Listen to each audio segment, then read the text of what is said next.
So it's a mess in here, but I've tried to clear a little area to make it look a little better. That's the best we can do.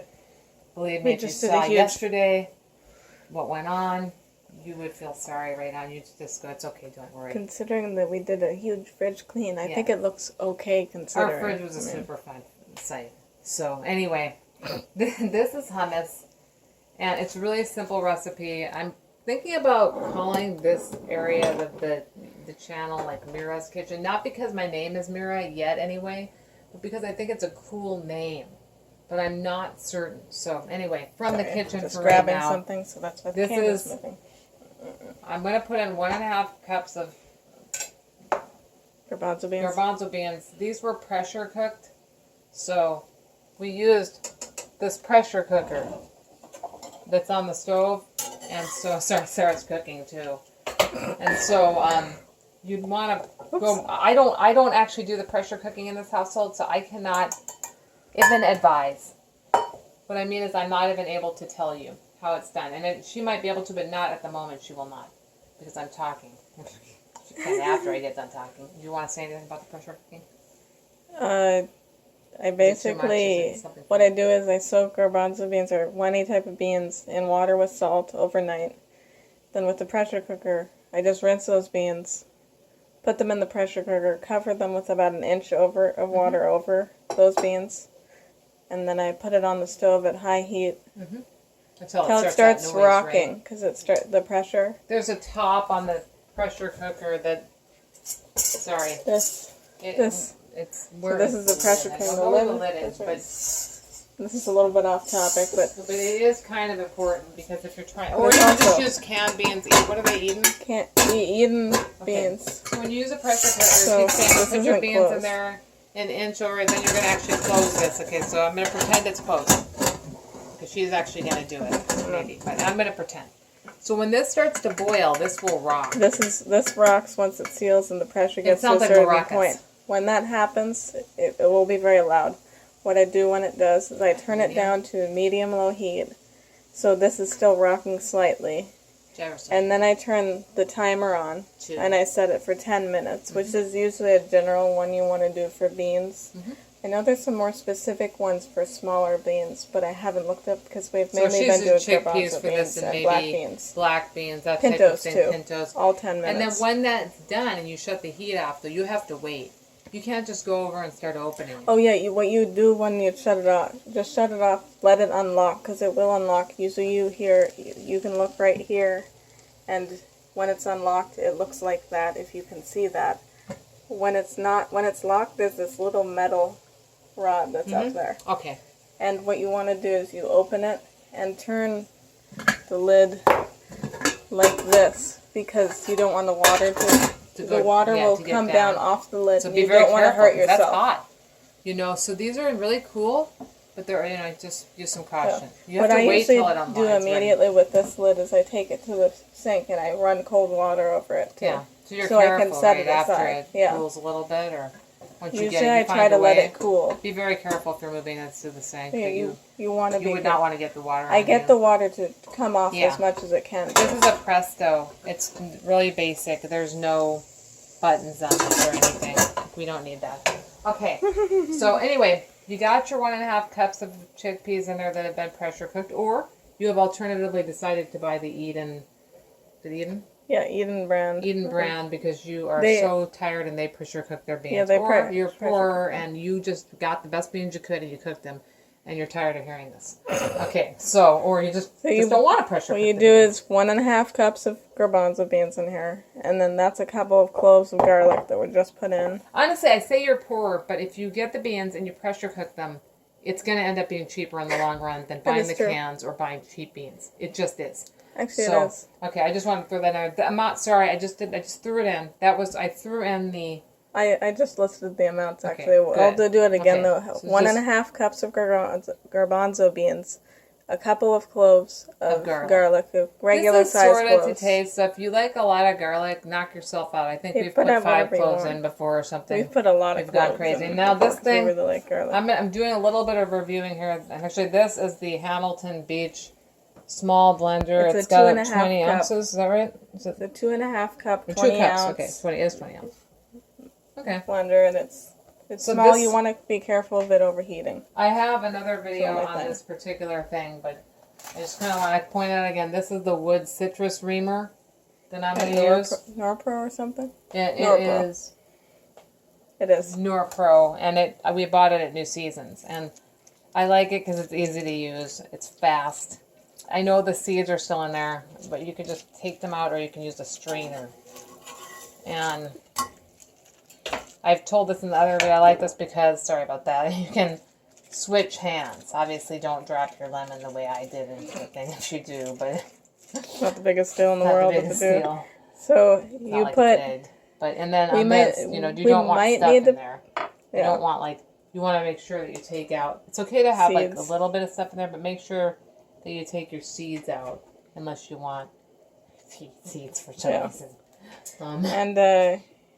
That was a half of a lemon. This lemon had a little bit less juice in it, so we might need to add a little bit more, but it's a half a lemon usually in a batch, and it's also a little bit to taste, so you can add more or less if you need. Like if you've got a pretty big lemon, a half a lemon is really going to do it. I could even use that lime, but I just kind of was like, what the heck, it's been there so long. Have we just blend it first? Okay. Here, half teaspoon of salt in the whole. Okay. You can actually go less than that too.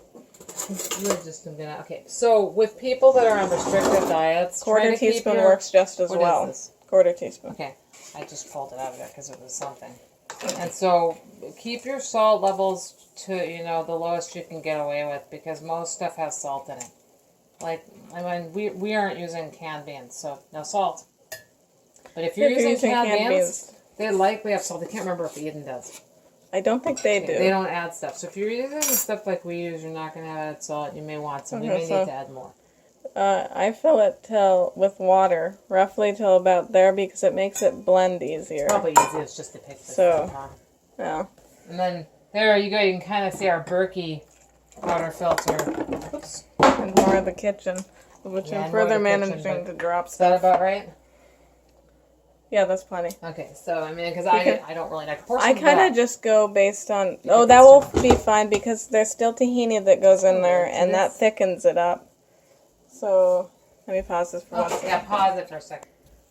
Okay, so one thing I did want to point out, that this isn't a big deal. It just might help for if you're trying to do it step by step. Usually I put the water till just about there. So if that's this is the halfway mark. When I'm just blending this part, because how much does that come to? Can you read it? That's about the 1 cup mark. Okay. So I just do roughly about there. Maybe a cup of water where I went over a little bit. This went over a little bit, and I'm not actually going to affect it because I put tahini in, a quarter cup of tahini. Now, or do I start with after I blend this. Okay, I want to get something for my ears. It will thicken up when you do that, and we're gonna blend it now.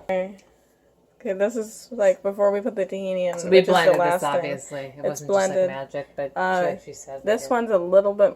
It's a little bit more soupy, but it should be a little bit of a paste-like consistency if you put it down by the 1 cup mark with water.